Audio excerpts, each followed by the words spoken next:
জানলার বাইরে ঝড়ঝাপটা এক নজরে দেখে যাচ্ছে শুভ্র। দেখে যাচ্ছে বললে ভুল হবে, ও আসলে চোখ বন্ধ করে খোলা জানলার সামনে দাঁড়িয়ে আছে। ওর চোখের অবস্থা ভয়াবহ রকমের খারাপ। যে কোনো সময় নিজের দৃষ্টিশক্তি হারিয়ে ফেলতে পারে ও। পরিস্থিতির সাথে ভারসাম্য বজায় রেখে নিজেকে প্রস্তুত রাখতেই এই পদ্ধতি। সারা দিনে কিছু কিছু সময় শুভ্র নিজের চোখ বন্ধ রেখে কাজকর্ম করার চেষ্টা করে। বেশ কয়েক মাস থেকে এই কাজটি করবার ফলে সে এখন মোটামুটি পারদর্শী হয়ে উঠেছে। বাইরে প্রচণ্ড ঝড় বৃষ্টি হচ্ছে। ঘরে জ্বলছে টিমটিমে আলোর একটা লণ্ঠন। শুভ্র ঠায় দাঁড়িয়ে আছে খোলা জানলার সামনে। মোটা কাচের চশমাটা ওর হাতে, আর চোখ জোড়া বন্ধ। বাতাসের শোঁ শোঁ শব্দ আর বৃষ্টির ঝমঝম শব্দ মিলিয়ে প্রকৃতি তৈরি করেছে এক অবাধ অতুলনীয় ছন্দ। যে ছন্দ মনের মাঝে গেঁথে নিয়ে দৃশ্যটাকে কল্পনা করছে শুভ্র। কল্পনায় তৈরি দৃশ্য দেখে শুভ্র হেসে উঠছে নিজের মনেই। বৃষ্টির ঝাপটা এসে ওর মুখ ইতিমধ্যে ভিজিয়ে দিয়েছে। এখন ভিজতে শুরু করেছে ওর সাদা রঙের টি শার্টটা। শুভ্রর যেন কোনো দিকে খেয়াল নেই।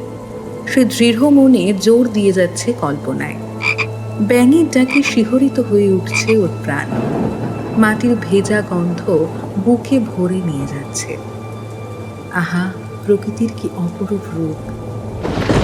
হঠাৎ বাজ পড়ার একটা বিকট শব্দ হলো, খুব কাছেই কোথাও। বেগুনি আলোয় ভরে উঠল ঘরটা। শুভ্র চমকে উঠলেও জানলার সামনে থেকে এক চুলও নড়ল না। এমন সময় একটা নারী কণ্ঠ শোনা গেল। ওখানে আর এইভাবে দাঁড়িয়ে থাকবেন না প্লিজ। বাজ পড়ছে ঘন ঘন। খোলা জানালার সামনে এই সময় দাঁড়িয়ে থাকা ঠিক নয়। শুভ্র একটু যেন অবাক হলো। ও বুঝতে পারল না নারী কণ্ঠের মালিকটা কে হতে পারে। তার ঘরে তো কোনো মেয়ের থাকার কথা নয়। ও কিছুটা সন্দেহান কণ্ঠে কথা বলে উঠল। কে? ওপাশ থেকে কোনো জবাব এলো না। শুভ্র চোখ বন্ধ করেই অপেক্ষা করতে লাগলো উত্তরের। কিছুক্ষণ অপেক্ষা করার পরও যখন উত্তর পেল না, তখন ও আবার জিজ্ঞাসা করল, কে কথা বললো? ওপাশ থেকে এবার ক্ষীণ গলায় নারী কণ্ঠটি বলে উঠল, আপনি কি আমায় চিনতে পারছেন না?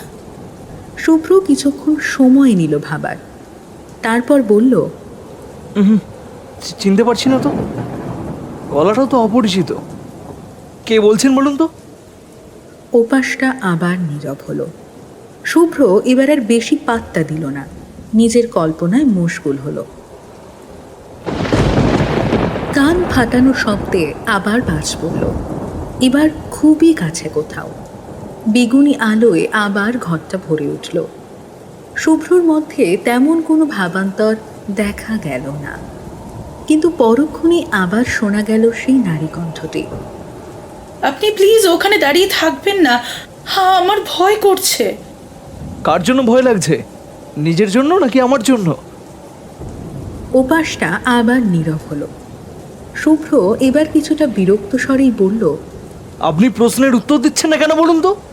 আমি কিন্তু বিরক্ত হচ্ছি। কে আপনি? ওপাশ থেকে উত্তরটা এবার কিছুটা দ্রুতই এলো। আপনি আমাকে চিনতে পারছেন না কেন? চেনা উচিত। উচিত কিনা জানি না। তো উচিত কিনা আসলে সেটাই জানি না। তবে আমার উপস্থিতি আপনার জানার কথা। আপনার গলা অনেক মিষ্টি। কে বলুন তো আপনি? আমি বুঝতে পারছি না আসলে। আপনি জানালাটা লাগিয়ে দিন প্লিজ। বাজ পড়ছে, জানলা খুলে রাখা উচিত নয়। কেন? ভয় করছে? বললেন না যে কার জন্য ভয় লাগছে? আমার জন্য নাকি নিজের জন্য? দুজনের জন্যই। তাই? হ্যাঁ, লাগিয়ে দিন প্লিজ। আপনি আসলে নিজের জন্য ভয় পাচ্ছেন। সব প্রাণী আগে নিজের নিরাপত্তার কথা ভাবে। নিজের নিরাপত্তা নিশ্চিত করার পর অন্য কারোর নিরাপত্তার কথা ভাবে। ওই যে একটা প্রবাদ আছে না, নিজে বাঁচলে বাপের নাম। কথাটা বলে কিছুটা হাসল শুভ্র। আর একবার শব্দ করে বাজ পড়ল। এবার একটা শব্দ যেন আরো জোরে শোনা গেল। শুভ্র সঙ্গে সঙ্গেই নারী কণ্ঠটির উদ্দেশ্যে বলল, ভয় পেলেন? ওপাশ থেকে কোনো উত্তর এলো না। শুভ্র আবার মনোযোগ দিল কল্পনার জগতে। শুভ্রর মনোযোগ বিচ্ছিন্ন হলো পরক্ষণেই। খুব কাছে থেকে শুনতে পেল নূপুরের নিক্কণ শব্দ, রিনঝিন রঞ্জন। শব্দটা ক্রমশ এগিয়ে এলো শুভ্রর দিকে। খুব কাছে চলে আসার পরেই একটা মিষ্টি গন্ধ ভেসে এলো শুভ্রর নাকে। গন্ধটা মৃদু থেকে তীব্রতর হতে শুরু করেছে। মিষ্টি গন্ধটায় একটা অদ্ভুত মাদকতা আছে। শুভ্র কেমন যেন হারিয়ে যেতে শুরু করেছে। নিজের বাহুতে একটা নরম হাতের ছোঁয়া পেল তৎক্ষণাৎ। কিছুটা চমকে গিয়ে চোখ মেলে তাকালো শুভ্র। বাইরের বিদ্যুৎ চমকানোর মৃদু আলোয় শুভ্র নিজের খুব কাছে দেখতে পেল এক নারী অবয়বকে। চোখে চশমা না থাকায় মেয়েটার মুখ স্পষ্ট বোঝা গেল না, কিন্তু মিষ্টি গন্ধটা আরও তীব্রভাবে জেঁকে ধরল ওকে। মেয়েটা শুভ্রকে সরিয়ে দিয়ে জানলা লাগিয়ে দিল। তারপর শুভ্রর দিকে এগিয়ে এসে বলল, এত কথা পেঁচান কেন বলুন তো? নিজেকে কি সক্রেটিস ভাবেন? শুভ্র মেয়েটার প্রশ্নের জবাব না দিয়ে পাল্টা প্রশ্ন করল, গায়ে কি মেখেছেন বলুন তো? কি বলছেন যাতা? যাতা বলবো কেন, বললাম গায়ে কি মেখেছেন। আপনি একটা বদ্ধ উন্মাদ। মেয়েটা সরে এসে বসলো বিছানায়। শুভ্র চশমাটা চোখে দিয়ে মেয়েটাকে দেখলো ভালো করে। মেয়েটার পরনে একটা খয়েরি রঙের সুতির শাড়ি, কানে একজোড়া ছোট্ট দুল, এছাড়া আর কোনো গয়না পরেনি। মেয়েটার গায়ের রং লণ্ঠনের আলোয় ঠিকমতো বোঝা যাচ্ছে না, তবে ঠোঁটের নিচের তিলটা দৃশ্যমান। মেয়েটাকে আসলেই চিনতে পারছে না শুভ্র। এই এক নতুন সমস্যা হয়েছে ওর। কল্পনায় ডুবে থাকার কারণে বাস্তবের অনেক কিছুই ওর মস্তিষ্ক এড়িয়ে যাচ্ছে। মেয়েটা বিছানায় পা ঝুলিয়ে বসে আছে, এক হাত দিয়ে অপর হাতের নখ খুঁজছে। শুভ্র আবার প্রশ্ন করে বসল, আপনি কে বলুন তো? আমি আসলেই চিনতে পারছি না আপনাকে। মেয়েটা এক দৃষ্টিতে কিছুক্ষণ তাকিয়ে রইল শুভ্রর দিকে। তারপর একটা দীর্ঘশ্বাস ফেলে বলল, আমি আপনার স্ত্রী, মানে বিয়ে করা বউ। কিছুক্ষণ আগেই আমার সাথে আপনার বিয়ে হয়েছে। শুভ্র কিছু বলতে যাচ্ছিল, কিন্তু তার আগেই মেয়েটা আবার বলল, এখন দয়া করে বলবেন না আপনি জানেন না কখন বিয়ে হয়েছে। এক্স্যাক্টলি, আমি আসলেই জানি না। মেয়েটা কঠিন দৃষ্টি নিয়ে তাকিয়ে রইল শুভ্রর দিকে। কঠিন দৃষ্টি আস্তে আস্তে নমনীয় হতে শুরু করলো। এই দেবদূতির মতো দেখতে ছেলেটা যে ওর স্বামী, এটা ঠিক বিশ্বাস হচ্ছে না পুষ্পিতার। ছোটবেলা থেকে সে নিজের গায়ের রং নিয়ে বিভিন্ন কটূক্তি শুনে এসেছে। কটূক্তিগুলো এতটাই উচ্চ পর্যায়ে চলে গিয়েছিল যে ওর মা পর্যন্ত বলতো, আমার মেয়েটার গায়ের রং একটু চাপা। এসব কটূক্তি শুনতে শুনতে ওর মন এতটা বিষিয়ে গিয়েছিল যে ও ধরেই নিয়েছিল ওর বিয়ে হবে কুৎসিত চেহারার কোনো বয়স্ক লোকের সঙ্গে। কিন্তু ওপরওয়ালা বোধহয় এসব কটূক্তির ঊর্ধ্বে গিয়ে ওর ভাগ্য লিখেছেন।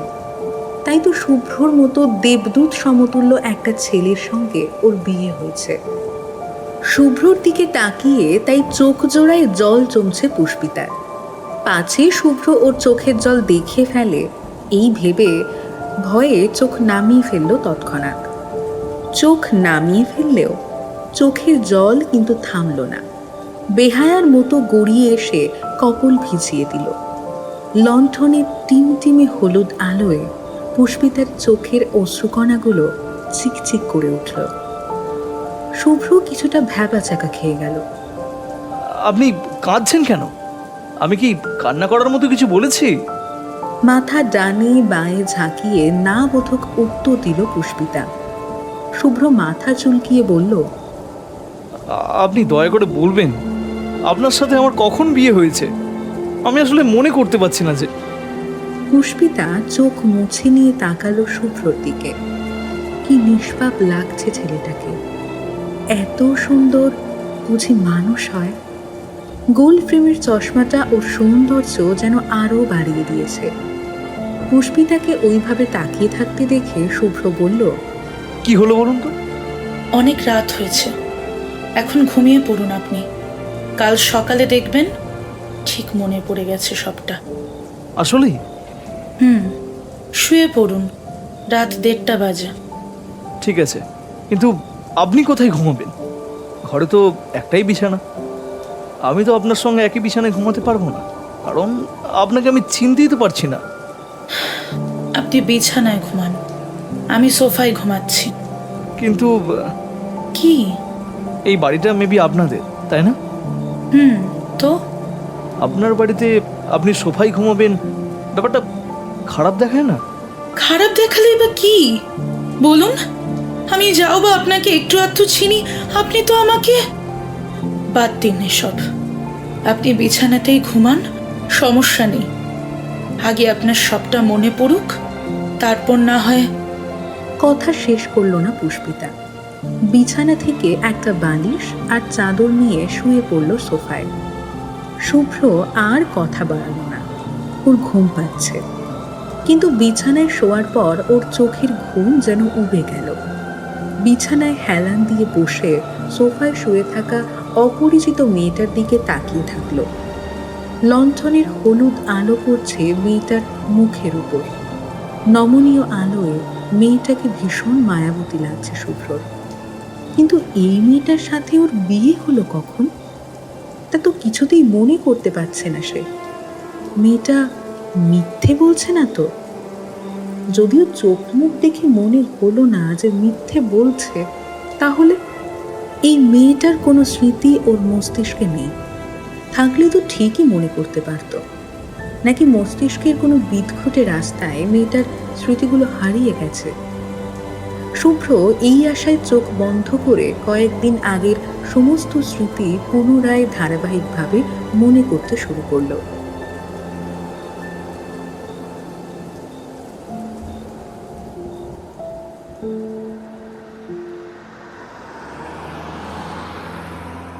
গ্রামের নাম বিরানগড়। সাইনবোর্ডটা দেখতে গিয়ে ভ্রু কুঁচকালো শুভ্র। দিনের আলো কমে আসায় ঠিকভাবে দেখতে পাচ্ছে না ও। বাস স্ট্যান্ডের সামনেই সাইনবোর্ডটা টাঙানো। শুভ্র ঘড়িতে সময় দেখল সন্ধে 7টা বাজে। দাঁড়িয়ে থাকতে থাকতে পায়ে ব্যথা করতে শুরু করেছে ওর। আজিজ স্যার তো বলেই ছিল ওকে রিসিভ করার জন্য লোক পাঠিয়ে দেবে, কিন্তু কই? 20 মিনিট পার হলো, কেউই তো আসলো না এখনো পর্যন্ত। অধৈর্য হয়ে হাঁটাহাঁটি করতে শুরু করলো শুভ্র। একসময় কারো ডাকে পিছন ফিরে তাকালো। আপনি কি শুভ্র ভাইজান? বাস স্ট্যান্ডের টিমটিমে আলোয় ছেলেটাকে দেখার চেষ্টা করলো শুভ্র। পরনে নীল সাদা চেক লুঙ্গি আর গায়ে জড়ানো বাদামির উপর ফুল আঁকা ময়লা একটা শার্ট, গলায় তাবিজ, চুলগুলো তেলের চিপচিপ করছে, কাঁধে একটা লম্বা ছাতা। বৃষ্টি নেই, রোদ নেই, ছেলেটা ছাতা কেন বয়ে এনেছে বুঝতেই পারল না শুভ্র। বয়স কত হবে ছেলেটার? বড় জোর 20। ছেলেটার আপাদমস্তক দেখে নিয়ে শুভ্র বলল, হ্যাঁ, আমি শুভ্র। তুমি কে? কিছু মনে করো না ভাই, তুমি করে বললাম। তোমাকে দেখে অল্প বয়স্ক মনে হচ্ছে। না না ভাইজান, আমি কিচ্ছু মনে করি নাই। আপনি তো তাও তুমি কইরা কইলেন। গ্রামের সকলে তো আমার পাল কিচর কইয়া ডাকে। হ্যাঁ ভাইজান, এই গল্প পথে শুনবেন না।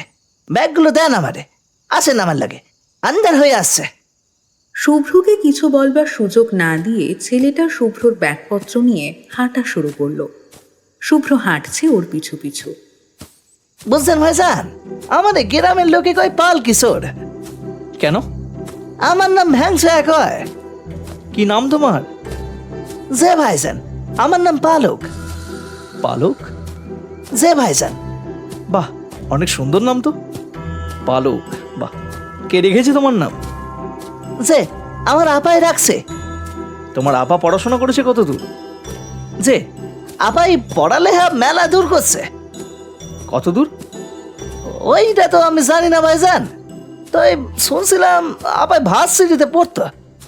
ভার্সিটি? বাহ, তোমার আপা তো অনেক শিক্ষিত তাহলে। এখন কি করেন উনি?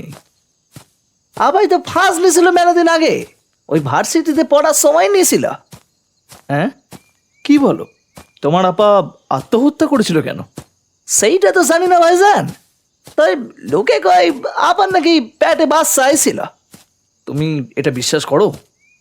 করি আবার করিও না। আমার বিশ্বাস করা না করায় কিছু আসে যায় না ভাইজান। আমার কেউ গনে না, আমার কথার দাম 2 পয়সাও নাই। শুভ্রর মনটা খারাপ হয়ে গেল। পালক চুপ করে থাকার ছেলে নয়, সে অনবরত কথা বলে যাচ্ছে। তা ভাইজান, আপনি এই অসপাড়াগা এখানে আসলেন কেন? কেন, তুমি জানো না? না ভাইজান, জানি না। চাচারে জিগাইতে পারতাম, তো চাচা আমার মসজিদওয়ালা লোক, নিজের মসজিদ না হলে কিছুই করেন না, তাই জিগানোর সাহস হয় না। বুঝলাম। আমি এখানে এসেছি তোমাদের গ্রামের স্কুলে বাংলা পড়াতে। ও, আপনি পড়াইতে আছেন? তাইলে তো আপনার ভাইজান কোন যাইব না, আর স্যার কোন লাগবো? না না, স্যার বলা লাগবে না, যা বলছো তাই বলবে। ভাইজানি ঠিক আছে, ভাইয়াও ডাকতে পারো, কোনো অসুবিধা নেই। না, শুধু ভাইজান ডাকা যাইতো না, আপনারে তাইলে আমি মাস্টার ভাই বইলে ডাকবো না? হ্যাঁ, মাস্টার ভাই? যে ভালো হয়েছে না? হ্যাঁ হ্যাঁ, বেশ ভালো হয়েছে। আমাকে এর আগে এভাবে কেউ ডাকেনি। তোমার দেওয়া নামে বেশ মজা পেয়েছি আমি। ওই যে আমরা চলে আসি, ওই যে সামনে দোতলা বাড়িটা দেখতেছেন, ওই নাই মাস্টার চাচার বাড়ি। ও আচ্ছা, তুমি থাকো কোথায়? আমি আর কই থাকুম ভাইজান, বাপ নাই মাও নাই, আপাও আসিল হেও নাই, আমি এতিম মানুষ, যাইবার জায়গাও নাই। মাস্টার চাচা দয়া কইরা তার বাড়িতে থাকতে দিছেন আমারে, ওইখানেই এক কোনায় পইরা থাকি, টুকটাক কাজ কাম কইরা দি, গরু ছাগলের দেখাশোনা করি, এইটাই। শুভ্রর মন আবারও খারাপ হয়ে গেল। সে নিজেকে বোঝাতে চেষ্টা করছে এত ঘন ঘন মন খারাপ হলে চলবে না।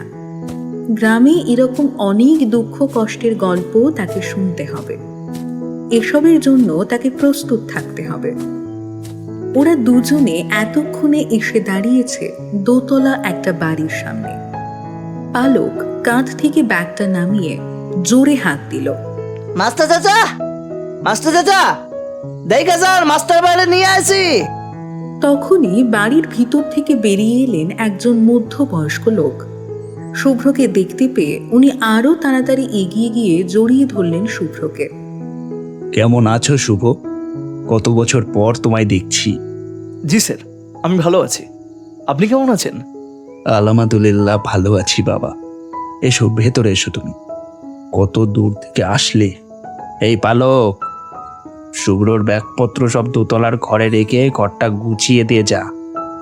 শুভ্রর থাকার ব্যবস্থা হয়েছে দোতলায়। ঘরটা বেশ পছন্দ হয়েছে ওর। সবচেয়ে বেশি পছন্দ হয়েছে ঘরের বাইরের ছোট্ট বারান্দাটা। এত দূরের যাত্রা করার ফলে অনেক ক্লান্ত লাগছে শরীরটা। খাবারের জন্য ডাক পড়েছে নিচে, কিন্তু যেতে ইচ্ছা করছে না।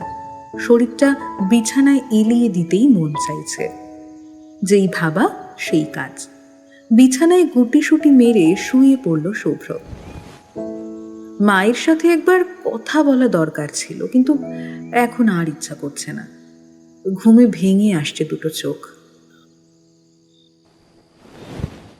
ওর ঘুম ভাঙল পিঠে অন্য কারোর হাতের স্পর্শ পেয়ে। কতকটা চমকে উঠল শুভ্র, ভয়ও পেয়েছে কিছুটা। কে কে কে কে? অমনি একটা মেয়েলি কণ্ঠের হাসির শব্দে শিহরিত হলো শুভ্র। ভয়ে গলা যেন শুকিয়ে এলো। ঘরটা অন্ধকার হওয়ায় আরো বেশি ভয় লাগছে ওর। অবশ্য আলো থাকলেও চোখে কিছুই দেখতো না, কারণ চশমাটা খুলে রাখা আছে। নারী কণ্ঠের হাসির শব্দটা যেন কমতেই চাইছে না। ক্ষণে ক্ষণে আরো তীব্র হয়ে ধরা দিচ্ছে শুভ্রর কানে।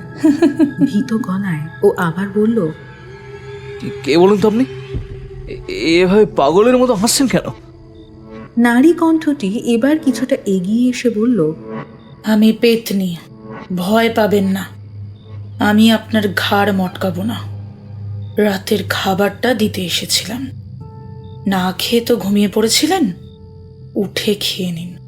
হ্যাঁ, হ্যাঁ, খাবারটা খেয়ে নিন, রাতে উপোস থাকতে নেই। ঘর অন্ধকার কেন? আলো জ্বালান প্লিজ, আমি অন্ধকারে ভয় পাই। আলো জ্বালিয়ে দিচ্ছি, ভয় পাবেন না। আলো আসলে জ্বালানোই ছিল, মেঘের ডাক শুরু হয়েছে তাই লোডশেডিং হলো। ও ভয় কি বেশি পাচ্ছেন? হুম, আচ্ছা, ভয় পাবেন না। আমি মোমবাতি নয়তো লণ্ঠন নিয়ে আসছি, অপেক্ষা করুন একটু। জি, একটু তাড়াতাড়ি আনলে ভালো হয়। মেয়েটা আবার হাসতে শুরু করলো। হাসির শব্দটা যেন শুভ্র শুনতে পাচ্ছে অনেক অনেক দূর থেকে। এক সময় হাসিটা কোথায় যেন মিলিয়ে গেল, আর ওর কানে ভেসে এলো মোলায়েম একটা নারী কণ্ঠ। এই যে শুভ্র সাহেব, উঠুন, বেলা হয়েছে অনেক। আর কতক্ষণ ঘুমোবেন পড়ে পড়ে? উঠুন বলছি, আপনার না ক্লাস আছে আজ 12:30টায়। কখন উঠবেন আর কখন ক্লাসে যাবেন? এই যে শুভ্র সাহেব, উঠুন। এই ডাকাডাকিতে চোখ মেলে তাকালো শুভ্র। সামনে যাকে দেখতে পেল তাকে খুব ভালো করে চেনে সে। ঘুম জড়ানো কণ্ঠে ও বলল, পুষ্প, এত ডাকাডাকি করো কেন বলো তো? আমার ঘুম তুমি সহ্য করতে পারো না, তাই না? না গো, একদম পারি না। চট করে উঠে রেডি হও, আমি টেবিলে নাস্তা দিচ্ছি। বিয়ের আগেই তুমি ভালো ছিলে, এখন একদম শাকচুন্নি হয়েছ। পুষ্পিতা বিছানা গোছাতে গোছাতে বলল, I take it as a compliment, thank you so much. আমি শাঁকচুনি হয়েই তোমার ঘাড়ে ঝুলে থাকতে চাই, বুঝেছো? এবার বিছানা ছাড়ো, ফ্রেশ হও। শুভ্র আর বাক্য ব্যয় করল না। বিছানা ছেড়ে উঠে ফ্রেশ হয়ে খাবার টেবিলে বসে কিছু একটা ভাবতে শুরু করলো। ব্যাপারটা পুষ্পিতার চোখ এড়ালো না। শুভ্রর মাথায় হাত বুলিয়ে নরম গলায় সে বলল, স্বপ্নটা আবার দেখেছো? হুম, তুমি একটা ভালো ডাক্তার দেখাও শুভ্র, ব্যাপারটা তো দিন দিন সিরিয়াস হয়ে যাচ্ছে। আমি কিছু বুঝতে পারি না পুষ্প, এসব কি হয় আমার সাথে? আচ্ছা, আমি আসলে কে বলো তো? কে? কোন জীবনটা আসল, কোনটাই বা স্বপ্ন? এখন যেটা চলছে সেটা স্বপ্ন, নাকি যেখানে এতক্ষণ ছিলাম ওটা ছিল স্বপ্ন? কোনটা কোনটা? পুষ্পিতা শুভ্রর মাথায় হাত বুলিয়ে ওকে জড়িয়ে ধরল। তারপর চিন্তিত কণ্ঠে বলল, আমি অত কিছু বুঝি না শুভ্র, স্বপ্ন হোক আর বাস্তবই হোক, আমি শুধু তোমার সাথেই থাকতে চাই। তুমি যেখানেই যাবে আমাকে নিয়ে যাবে, কেমন? শুভ্রর শরীরটা মৃদু কেঁপে উঠল। কাঁদছে ছেলেটা। পুষ্পিতার চোখেও জল জমেছে। ও আরো শক্ত করে জড়িয়ে ধরল শুভ্রকে। শুভ্র কান্না ভেজা কণ্ঠে বলল, জানো পুষ্প, আমার না, আমার চোখ বুঝতেও ভয় করে। আমার মনে হয় এই বুঝে আমি কোনো অজানা পৃথিবীতে হারিয়ে যাব। সব কিছুই অপরিচিত লাগে আমার। কোথায় উঠি, কোথায় ঘুমাই, কিচ্ছু কিচ্ছু বুঝতে পারি না আমি, কিচ্ছু নয়। মাঝে মাঝে তো তোমাকেও চিনতে পারি না আমি, তোমাকেও চিনতে পারি না। তুমি কি আমায় দেখো? কি জানি, বুঝতে পারি না। শুধু বুঝতে পারি তোমার নামটা, যদিও নাম শুনেও চিনতে পারি না। তবে তবে তবে সব কিছুই ঘোলাটে আমার কাছে, বুঝতে পারি না একদম। আচ্ছা আচ্ছা, হয়েছে, অত চিন্তা করো না তুমি, সব ঠিক হয়ে যাবে। শান্ত হও প্লিজ, খাবারটা শেষ করো, ক্লাসেও তো যেতে হবে নাকি? তোমার ছাত্রছাত্রীরা তো অপেক্ষা করবে তোমার জন্য। খেয়ে নাও লক্ষ্মীটি। আমি তো কলেজে পড়াই, তাই না? হ্যাঁ, কেন বলো তো? এভাবে বলছো কেন? আজকে কি দেখলাম জানো পুষ্প? কি? আজকে দেখলাম আমি বিরানগড় নামের একটা গ্রামের স্কুলে বাংলা পড়াতে গিয়েছি। পুষ্পিতা শুভ্রর মাথায় আবারও হাত বুলিয়ে বলল, বেশি চিন্তা করো না লক্ষ্মীটি, খেয়ে নিয়ে বেরিয়ে পড়ো, দেরি হয়ে যাচ্ছে ক্লাসের। শুভ্র একটা দীর্ঘশ্বাস ফেলে খাবারটা শেষ করে নিল। বের হওয়ার আগে পুষ্পিতা আবারও মাথায় হাত বুলিয়ে দিল শুভ্রর। চিন্তিত গলায় বলল, চিন্তা করো না শুভ্র, সব ঠিক হয়ে যাবে। আমি আছি তোমার সাথে। এমন মন ভার করে যেতে নেই, একটু হাসো। শুভ্র হাসল একটু। পুষ্পিতা ওর গালে হাত রেখে আহ্লাদি স্বরে বলল, দ্যাটস লাইক মাই হাজব্যান্ড। এবার যাও, সাবধানে যাবে। বাই। বাই পুষ্প, গেলাম। শুভ্র ক্লাস নিয়ে ফিরছে বিকেলের দিকে। গোসল সেরেই না খেয়ে ঘুমিয়ে পড়েছিল। কদিন থেকে শরীরটা ভালো যাচ্ছে না ওর। মাথার মধ্যে কেমন যেন দপদপ করে ওঠে। শুভ্রর ঘুম ভেঙেছে সন্ধ্যায়। ঘুম থেকে উঠে চোখ কুঁচলিয়ে কিছুক্ষণ তাকিয়ে থাকলো অন্ধকার ঘরটার দিকে। বাইরে থেকে বৃষ্টির শব্দ আসছে, সাথে আসছে ব্যাঙ ডাকার শব্দ। বাইরের আলো অনেকটা কমে এসেছে।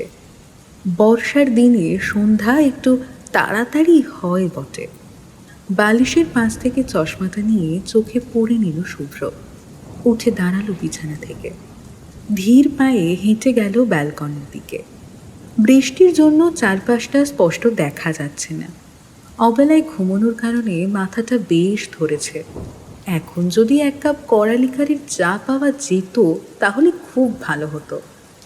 চোখ বন্ধ করে কপালে হাত বোলালো শুভ্র। অমনি খুব কাছে একটা নারী কণ্ঠ শুনতে পেল। মাথা ধরেছে?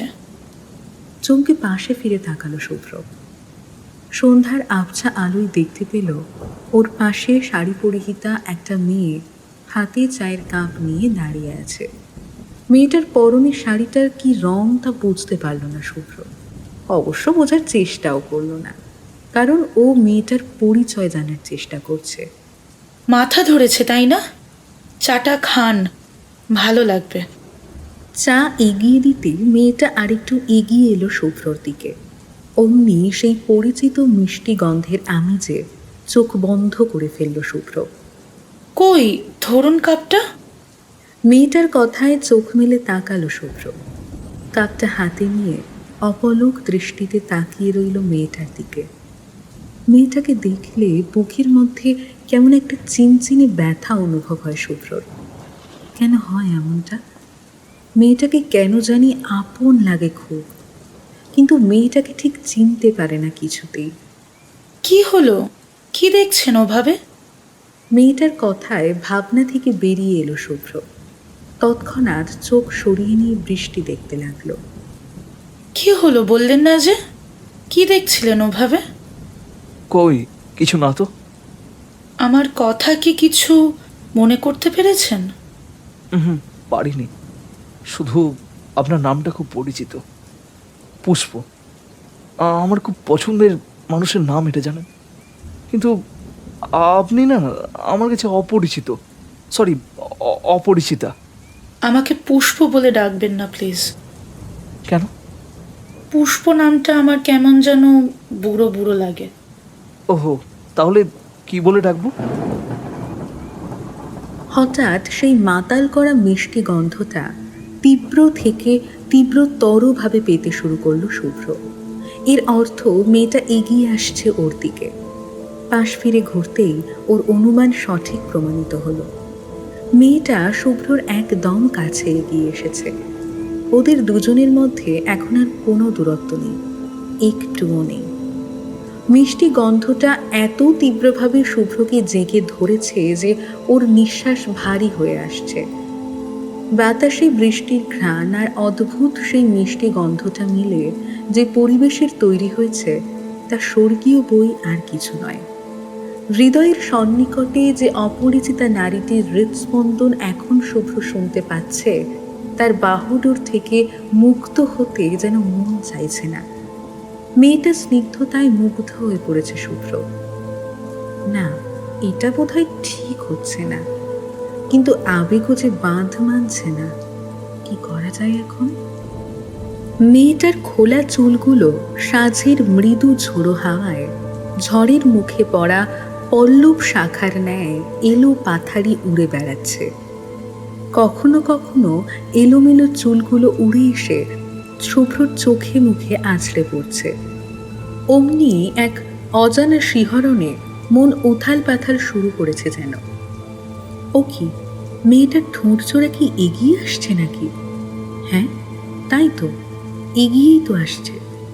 পর মুহূর্তেই মেয়েটার কপাল আলতো করে ছুঁয়ে দিল শুভ্রর কপালটা।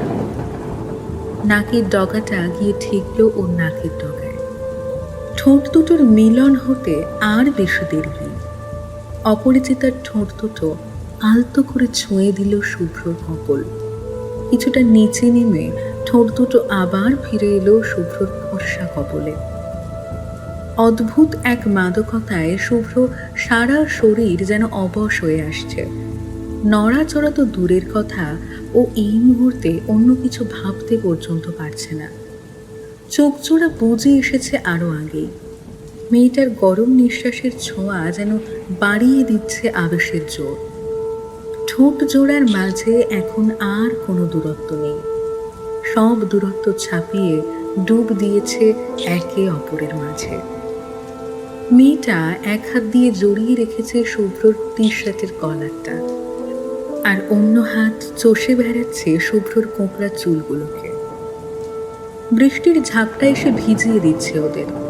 অসভ্য ব্যাঙের ডাকগুলো এখন আর কান পর্যন্ত এসে পৌঁছচ্ছে না। অপরিচিতার উষ্ণ ঠোঁটের ছোঁয়ায় শুভ্র হারিয়ে গেছে অন্য ভুবনে। ওর হাতে থাকা কাঁচের কাপটা পড়ে গেছে ব্যালকনি পেরিয়ে নিচে। ওর বেকার হাত দুটো এখন বাহু ধরে আবদ্ধ করে রেখেছে রহস্যময়ী অপরিচিতাকে। একসময় ঠোঁট জোড়ার সংযোগ বিচ্ছিন্ন হলো। শুভ্র কানের কাছে অনুভব করল অপরিচিতার ঠোঁটের উপস্থিতি। পরক্ষণে শুনতে পেল কিছু কথা। আমাকে ছেড়ে যাবেন না তো? আপনি চলে গেলে কিন্তু আমার উপস্থিতিও পৃথিবী থেকে নিশ্চিহ্ন হয়ে যাবে। আপনি কি সেটা চান? শুভ্র কোনো কথা বলতে পারল না। মন্ত্রমুগ্ধের মতো শুনে গেল শুধু। অপরিচিতা এবার দুহাত দিয়ে চিবুক ধরল শুভ্রর। তারপর খুব ধীর লয়ে বলল, শুভ্র সাহেব, বুঝতে পারছেন আমার কথা? শুভ্রর উত্তর না পেয়ে অপরিচিতা আবার বলে উঠল, কি হলো, কথা বলছেন না যে? তাকান আমার দিকে। শুভ্র ঠিক তখনই যন্ত্রের মতো চোখ মেলে তাকালো। অন্ধকারে মেয়েটাকে দেখতে পাচ্ছে না সে।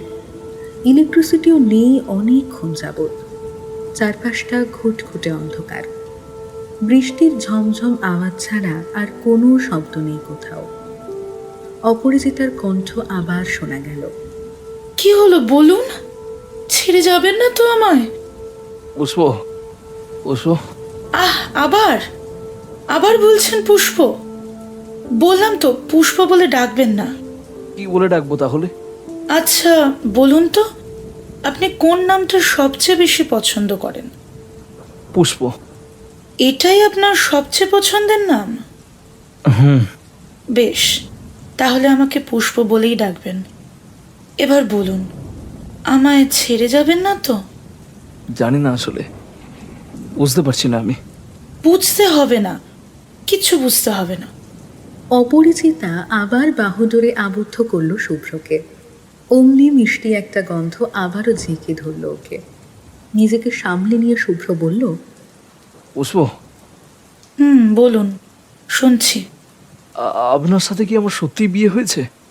অবশ্যই হয়েছে। তাহলে আমার কিছু মনে পড়ছে না কেন? আপনি কে বলুন তো? আপনি কি বাস্তব নাকি অলীক?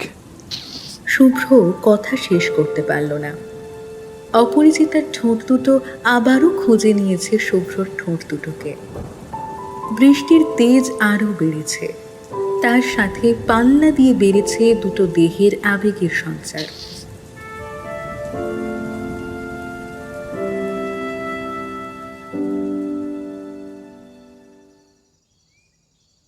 শুভ্র, এই শুভ্র, ওঠ। কিরে? শুভ্র চোখ মেলে তাকালো আগন্তুকের দিকে। অবশ্য যে ডেকেছে সে মোটেও আগন্তুক নয়। কণ্ঠের মালিক শুভ্রর কলিগ, আবার ছোটবেলার বন্ধু শাহিন। শুভ্রকে তাকাতে দেখে শাহিন বলল, বসে বসেই ঘুমিয়ে গেছিলি দেখছি। বাবা, তোরই কপাল রে ভাই। আমি তো ইনসোমনিয়া মাধিয়ে বসে আছি, ঘুমই আসে না। ভালো কথা, তুই এখানে ঘুমাচ্ছিস কেন? তোর তো আর ক্লাস নেই, বাসায় চলে যা। বাসায় যেতে হবে। থাক তাহলে, আমি যাই। কাল দেখা হবে। হ্যাঁ। শুভ্র কলেজ থেকে বেরিয়ে রিকশার জন্য দাঁড়ালো রাস্তায়। সামনে একটা রিকশা দেখে উঠে বসল। রিকশাওয়ালাকে ঠিকানা বলে দিয়ে চিন্তায় মগ্ন হলো আবার। এসব কি হচ্ছে ওর সাথে? ডাক্তার দেখাবে কি? কিন্তু ডাক্তারকেই বা কি বলবে? ওর তো শারীরিক কোনো সমস্যা নেই, মানসিকভাবেও তো সে সুস্থ। কিন্তু কারোর সাথে কথা বলা দরকার। কিন্তু বলবেই বা কাকে? শাহিনকে বলবে? বলা যায় বোধ হয়। শাহিন বেশ বিচক্ষণ ছেলে, ও নিশ্চয়ই সাহায্য করতে পারবে। রিকশায় বসে থাকতে থাকতে চোখ লেগে গিয়েছিল শুভ্রর। তঞ্চা কাটল কারোর একটা ডাকে। স্যার, স্যার, চলে এসেছি। শুভ্র চোখ মেলে তাকিয়ে ভ্যাবা চাকা খেয়ে গেল। ও বসে আছে একটা দামি গাড়িতে। গাড়ি থেকে নেমে অবাক হলো আরো এক দফা। দামি গাড়িটা এসে দাঁড়িয়েছে একটা পুরনো ধাঁচের বাংলোর সামনে। শুভ্র বুঝতে পারছে না ও এখানে আসলো কি করে। কোন জায়গা এটা? গাড়ির ড্রাইভার লোকটিকে আর দেখতে পেল না শুভ্র। কিছু বুঝতে না পেরে বাংলোর ভিতরে প্রবেশ করলো ধীর পায়ে।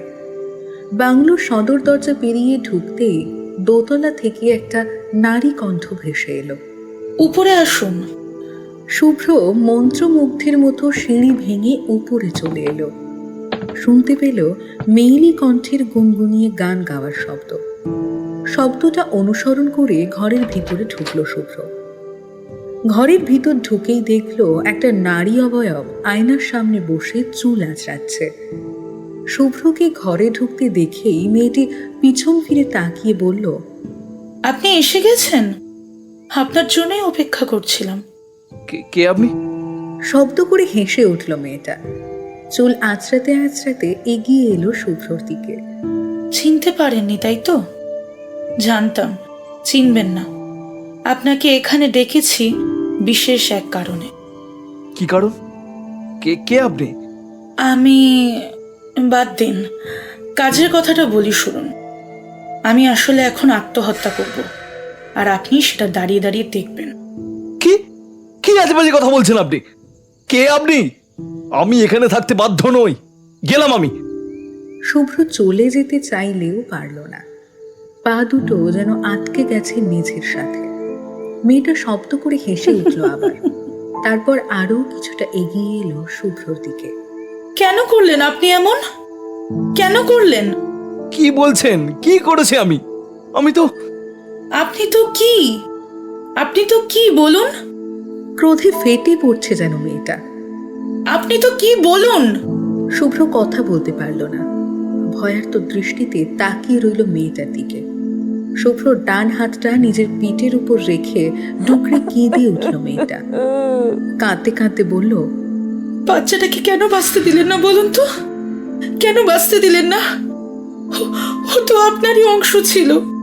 তাহলে এমনটা কি করে করতে পারলেন আপনি? উত্তর দিন, চুপ করে থাকবেন না। শুভ্র কিছু বলতে পারল না। কোথায় এসে পড়ল কিছুই তো বুঝতে পারছে না।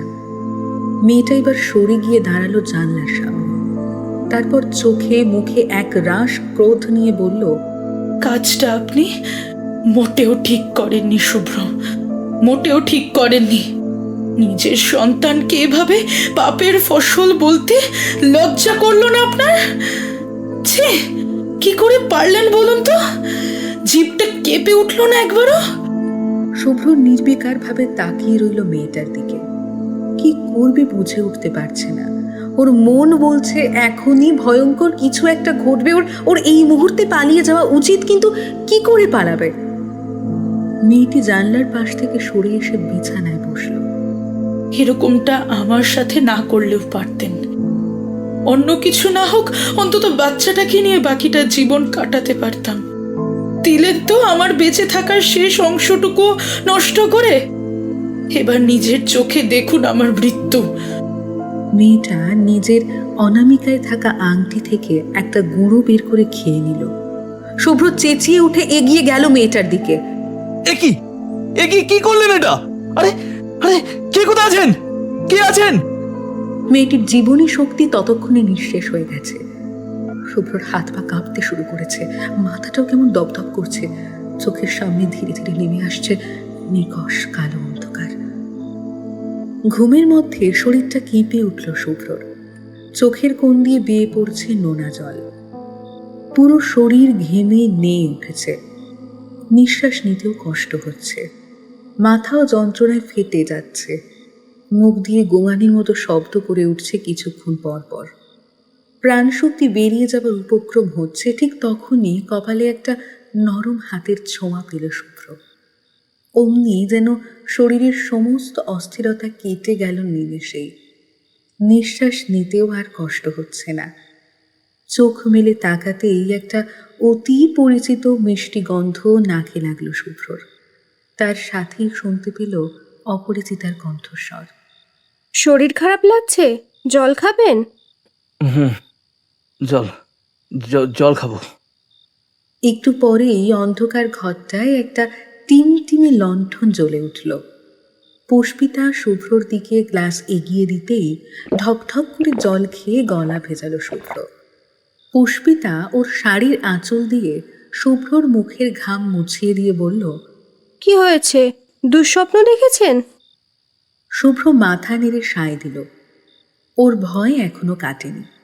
বুকের ভেতর এখনো কেঁপে উঠছে। শুভ্র তো শুদ্ধতম মানুষ, তাহলে ও কেন দেখলো এরকম সব অশুদ্ধ ব্যাপার? কেন দেখলো? ওকে সত্যি মেয়েটার সাথে কোনো অন্যায় করেছিল?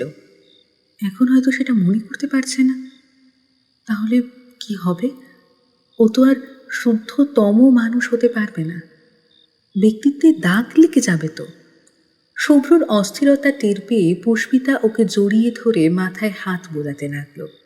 তারপর ধীর স্বরে বলল, ভয় পাবেন না শুভ্র সাহেব, ভয় পাওয়ার মতো কিচ্ছু হয়নি। দুঃস্বপ্ন দেখেছেন, ভুলে যান। শুভ্রর অস্থিরতা কমে গেল পুরোটা। মন ভরে গেল স্নিগ্ধতায়। মিষ্টি গন্ধটা আবার জেগে ধরছে ওকে। একটা অন্য রকম শান্তিতে চোখে ঘুম নেমে আসছে। পুষ্প, পুষ্প, এ পুষ্প, বলুন। আমি আসলে কে বলুন তো?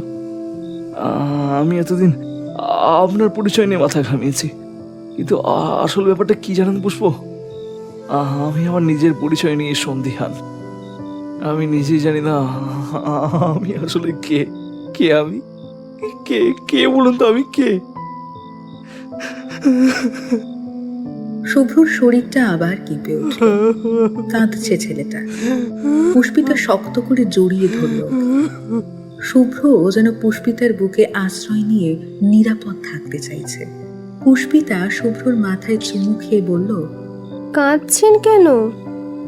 শুভ্র কোনো উত্তর দিল না, কিন্তু ওর পিঠটা আরো তীব্রভাবে কেঁপে উঠল। পুষ্পিতা ওর পিঠে হাত বুলিয়ে দিয়ে বলল, আহা, কাঁদছেন কেন? কাঁদবেন না প্লিজ। আপনি বলছিলেন না আমি আপনাকে ছেড়ে চলে যাব কিনা? এর উত্তর আমি কি করে দিই বলুন তো? কি করে দিই? আমি তো নিজেই কিছু বুঝতে পারি না, কিচ্ছু বুঝতে পারি না। আমি যে নিজেকেই চিনতে পারি না, কিচ্ছু চিনতে পারি না। শুধু চিনতে পারি একটা নাম, পুষ্প। এই একটা নাম ছাড়া আমার আর কিচ্ছু মনে পড়ে না, আর কিচ্ছু মনে পড়ে না আমার। শুভ্র বাচ্চাদের মতো কাঁদতে শুরু করলো। পুষ্পিতা ওর চোখের জল মুছিয়ে দিয়ে বলল, অনেক হয়েছে, থামুন এবার। থামুন বলছি।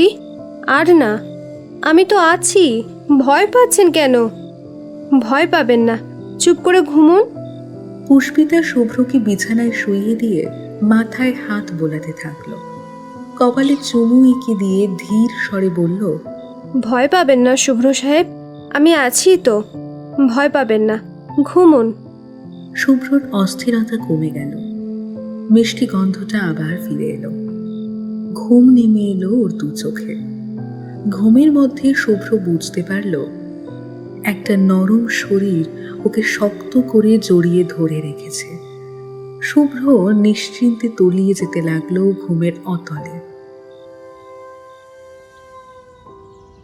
পুষ্প, পুষ্প, এই পুষ্প, পুষ্প। শুভ্রকে ঘুমের মধ্যে কারো নাম ধরে বিড়বিড় করতে দেখে ভড়কে গেলেন মিসেস সিদ্দিক। ছেলের কপালে হাত দিয়ে জ্বরের তাপমাত্রা পরখ করলেন একবার। শুভ্র এখনো বিড়বিড় করেই যাচ্ছে একটা নাম।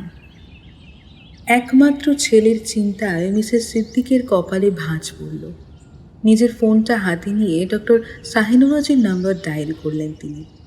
দুবার রিং হতেই ফোনটা রিসিভ করলেন ডক্টর শাহিনওয়াজ। হ্যাঁ বলুন মিসেস সিদ্দিকী, শুভ্র কেমন আছে? হ্যালো, আমি না কিছু বুঝতে পারছি না আসলে। আচ্ছা ডাক্তার সাহেব, একটা সত্য কথা বলুন তো। আমি মিথ্যে বলি না মিসেস সিদ্দিকী, যা বলবো সত্যই বলবো। আপনি জিজ্ঞাসা করুন। আমার আমার ছেলেটা বাঁচবে তো? ফোনের ওপাশে একটা দীর্ঘশ্বাস শোনা গেল। কিছুক্ষণ বিরতি নিয়ে ডক্টর শাহিনওয়াজ বললেন, আমি আপনাকে মিথ্যে আশা দেব না মিসেস সিদ্দিকী। শুভ্র আসলে নিজে থেকেই সুস্থ হতে চায় না। যে রোগী নিজেই চায় না রোগ সারাতে, সে রোগীকে রোগমুক্ত করার আমি কে বলুন? শুভ্র ইচ্ছে করে নিজেকে অসুস্থ করে রেখেছে যাতে যাতে যাতে ও পুষ্পর কাছাকাছি থাকতে পারে। শুভ্র চায় না পুষ্পিতার স্মৃতি থেকে বেরিয়ে আসতে। পুষ্পিতার আকস্মিক মৃত্যু ওর মস্তিষ্ক মেনে নিতে পারেনি, তাই মস্তিষ্ক নিজে থেকেই পুষ্পিতাকে বাঁচিয়ে রাখছে, ফলস মেমোরির মতো সেভ করে রেখে দিচ্ছে। ওর মস্তিষ্ক ওকে বর্তমানে ফিরতে দিচ্ছে না। আসলে শুভ্র নিজেই চাইছে না বর্তমানে ফিরতে, মস্তিষ্কের চোরাবালির মাঝে হারিয়ে যেতে দিচ্ছে নিজেকে। ওর মস্তিষ্ক এখন ওকে গোলক ধাঁধার মধ্যে ব্যস্ত রেখেছে। এক এক সময়ে এক এক অদ্ভুত দৃশ্য দেখিয়ে বর্তমান ভুলিয়ে দিচ্ছে। এই অবস্থায় মেডিকেল সায়েন্স কিছু করতে পারবে না মিসেস সিদ্দিকী। কোনোদিন যদি শুভ্র নিজে থেকে ফিরে আসতে চায়, তাহলে ও সুস্থ হলেও হতে পারে। তাছাড়া আর কোনো কিছু করা সম্ভব নয় মিসেস সিদ্দিকী। ফোনটা কেটে দিয়ে ছুঁড়ে ফেলে দিল মিসেস সিদ্দিক। কান্নায় ভেঙে পড়লেন উনি। শুভ্রর কোনো সাড়া পাওয়া গেল না। কোথায় যেন হারিয়ে গিয়েছে সে। নিঃশ্বাসের সাথে বুকটা মৃদু ওঠানামা করছে ঠিকই, কিন্তু এই ভুবনে শুভ্রর উপস্থিতি নেই বললেই চলে। পুষ্প, পুষ্প, এই পুষ্প, পুষ্প। মৃদু ডাকে শুভ্র ডেকে যাচ্ছে তার একমাত্র প্রেয়সীর নাম। পুষ্পিতা আস্তে করে সরে এলো শুভ্রর দিকে। শুভ্রর বুকে মাথা রেখে ধীর স্বরে বলল, কি হয়েছে শুভ্র? ডাকছেন কেন? এই তো আমি আপনার কাছেই আছি, কোথাও যাইনি, আপনাকে যেতেও দিইনি। শুভ্র চোখ মেলে তাকালো পুষ্পিতার দিকে। ওর চশমাটা পাশের টেবিলে রাখা, তাই পুষ্পিতার মুখটা স্পষ্ট দেখতে পাচ্ছে না ও। পুষ্প, পুষ্প। আছি তো, বলুন। আমার চশমাটা একটু দেবে? তোমার মুখটা স্পষ্ট করে দেখতে পাচ্ছি না যে। দেখতে হবে না। কেন? কেন দেখতে হবে না? কি করবেন দেখে? চিনতে তো পারবেন না। কে বলেছে চিনতে পারবো না? আমি তো জানি তুমি আমার পুষ্প। পুষ্পিতা এবার মুখ তুলে তাকালো শুভ্রর দিকে। শুভ্রর চিবুকে হাত বুলিয়ে ঠোঁট ঠেকালো ওর গালে। শুভ্র আবার তীব্রভাবে পেতে শুরু করলো সেই পরিচিত গন্ধটা। পুষ্পিতার আঙুল ছুঁয়ে দিতে লাগলো শুভ্রর ঠোঁট দুটো। আবেশে চোখ বুজে ফেলল শুভ্র। পুষ্পিতার আঙুল নিজের ঠোঁট থেকে সরিয়ে কাতর কণ্ঠে বলল, আমাকে একা করে দিয়ে কেন চলে গিয়েছিলে পুষ্প? কেন চলে গিয়েছিলে বলো? কেন? পুষ্পিতা আবার শুভ্রর বুকে ঠাঁই নিল। তারপর করুণ গলায় বলল, আমি নিজের ইচ্ছে যাইনি শুভ্র সাহেব। আমি কি আপনাকে ছেড়ে থাকতে পারি বলুন? পারি না তো, সেজন্যই তো ফিরে এলাম আপনার কাছে। আমি আর কখনো যাব না আপনাকে ছেড়ে, কখনো না। আর আপনাকেও যেতে দেব না। আমাদেরকে আর কোনো শক্তি আলাদা করতে পারবে না। আমরা অনন্তকালের জন্য এক হয়ে গেছি, আর কেউ আমাদের আলাদা করতে পারবে না শুভ্র সাহেব, কেউ না। শুভ্র জড়িয়ে ধরল পুষ্পিতাকে। ওর চুলে হাত বুলিয়ে সে বলল, আমিও তোমাকে ছেড়ে যেতে চাই না পুষ্প। আমি তোমার সাথেই থাকতে চাই সবসময়। তোমার তোমার মনে আছে পুষ্প, আমাদের যখন বিয়ে হলো আমরা দুজন দুজনকে ঠিকঠাক চিনতামই না, তারপরও কিভাবে যেন আমাদের ভালোবাসাটা হয়ে গেল। ভালোবাসা বুঝি এমনই হয়, তাই না পুষ্প? হয়তো এমনই হয়। অবশ্য বাবা আপনাকে ভুল বুঝেছিল বলে আমি অনেক কষ্ট পেয়েছিলাম, কিন্তু কষ্টের পরও একটা প্রশান্তি ছিল যে আপনাকে পেয়েছিলাম আমি সারা জীবনের জন্য। আপনার মতো একজনকেই তো কল্পনা করতাম আমি। অবশেষে দেখুন, এই হতবাঘীর কপালেই লেখা ছিল রাজপুত্তুর। আজিজ স্যার সেদিন আমি অযথাই ভুল বুঝেছিলেন। আমি তো কোনো অন্যায় করিনি তোমার সাথে, তারপরও। বাবার কথায় কষ্ট পাবেন না শুভ্র সাহেব, পুরনো মানুষ তো। আমাদের দুজনকে এক ঘরে দেখে ভেবেছিল আমরা কোনো অবৈধ সম্পর্কে জড়িয়ে পড়েছি। ভুলটা অবশ্য আমারই ছিল। আমার সেদিন উচিত হয়নি আপনাকে চিলেকোঠার ঘরে নিয়ে যাওয়া। আমি তো এই ভেবে আপনাকে নিয়ে গিয়েছিলাম যে আমার কাঁচা হাতে আঁকা ছবিগুলো আপনাকে দেখাবো, আপনি সেগুলো দেখে প্রশংসা করলেই আমার প্রাপ্য পুরস্কার পেয়ে যাব আমি। কিন্তু কি থেকে কি হয়ে গেল, বাবা আমাদের দেখে ফেললো আর ভুল বুঝে জোর করে বিয়ে দিয়ে দিল। এসব না হলে আপনি বোধহয় আরও রূপসী কাউকে জীবনসঙ্গী হিসেবে পেতেন। আপনার দুর্ভাগ্য, এই হতভাগী জুটল আপনার কপালে।